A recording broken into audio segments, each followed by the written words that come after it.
ഷാനവാസ് കാണിച്ച കള്ളത്തരം വീട്ടിലുള്ള എല്ലാവരുടെയും മുന്നിൽ വെച്ച് അക്ബർ പൊളിച്ചടുക്കിയിരിക്കുകയാണ്. ഷാനവാസ് അനുമോളെ പറ്റി പറഞ്ഞ ഒരു നുണക്കഥയാണ് അക്ബർ പൊളിച്ചടുക്കിയത്. അനുമോള് കേരളത്തിലുള്ള ഡോക്ടർമാർ പൈസയ്ക്ക് വേണ്ടിയാണ് മരുന്ന് കുറിച്ച് കൊടുക്കുന്നത്, രോഗികൾക്ക് കുറിച്ച് കൊടുക്കുന്നത് എന്ന് അനുമോള് പറഞ്ഞുവെന്ന് ഷാനവാസ് അക്ബർ ആൻഡ് ഗ്യാങ്ങിൻ്റെ അടുത്ത് വന്ന് പറയുകയാണ്. അനുമോൾ അങ്ങനെ പറഞ്ഞു എന്നാണ് ഷാനവാസ് പറഞ്ഞിരിക്കുന്നത്. പക്ഷേ യഥാർത്ഥത്തിൽ അനുമോൾ അങ്ങനെ പറഞ്ഞിട്ടില്ല. ഇത് വളരെ നിസ്സാരമായിട്ട് തള്ളിക്കളയേണ്ട ഒരു കാര്യമല്ല. കേരളത്തിലുള്ള എല്ലാ ഡോക്ടർമാരെയും പറ്റിയാണ് ഷാനവാസി പറഞ്ഞിരിക്കുന്നത്.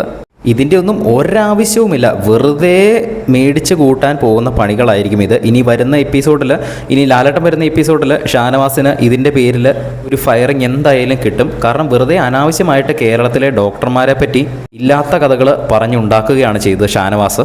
ഇന്ന് വീട്ടിൽ നിന്ന് 4 പേരെ പുറത്താക്കുന്ന ടാസ്കിൽ അക്ബർ ഷാനവാസിനെ നോമിനേറ്റ് ചെയ്ത് ഈ ഒരു റീസൺ പറഞ്ഞുകൊണ്ടാണ്. ഈ ഒരു റീസൺ പറയുമ്പോഴാണ് പലരും ഈ ഒരു സംഭവം അറിയുന്നത് തന്നെ. ഷാനവാസ് ആദ്യം പറയുന്ന സമയത്ത് അനുമോളുടെ അടുത്ത് പ്രശ്നമുണ്ടാക്കാൻ അക്ബർ ഉൾപ്പെടെയുള്ളവർ ചെന്നിരുന്നു. അതിൽ അക്ബർ ഖേദിക്കുന്നു എന്നും ആ ഒരു വേദിയിൽ വെച്ച് എല്ലാവരോടുമായിട്ട് പറഞ്ഞു. എന്തായാലും ഷാനവാസിൻ്റെ കള്ളത്തരം വീട്ടിലുള്ള എല്ലാവരുടെയും മുന്നിൽ വെച്ച് തന്നെ പൊളിച്ചടുക്കിയിരിക്കുകയാണ് അക്ബർ.